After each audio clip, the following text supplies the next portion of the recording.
Hier, j'ai regardé, comme beaucoup d'entre vous, j'ai regardé la Lune, cette fameuse super Lune, qui était donc à son point de périgée, donc le point le plus proche de la Terre.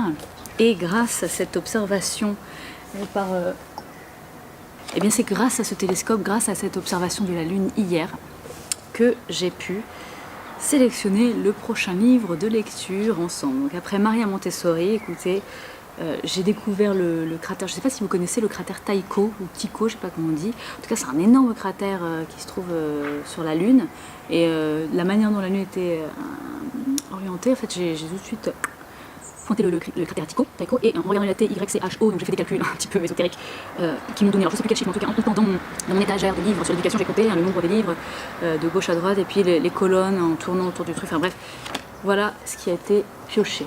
Il s'agit de Rudolf Steiner, La nature humaine, fondement de la pédagogie. Alors, je ne sais pas si vous connaissez Rudolf. Il est né en Autriche en 1861, donc un 19e siècle. Il est mort en 1925. Et en fait, ce livre-là que j'ai aux éditions Triade, que j'ai trouvé aux éditions Triade, La nature humaine, fondement de la pédagogie, c'est en fait le regroupement de 14 conférences qui ont été faites à Stuttgart, en Allemagne, donc du 21 août au 5 septembre 1919.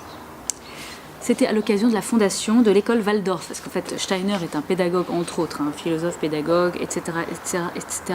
On reparlera de cet esprit multifacette. Il a fondé les écoles Steiner-Waldorf qui existent aujourd'hui et qui se déclinent dans différents pays. De même que dans différents pays, on trouve aussi les écoles Montessori.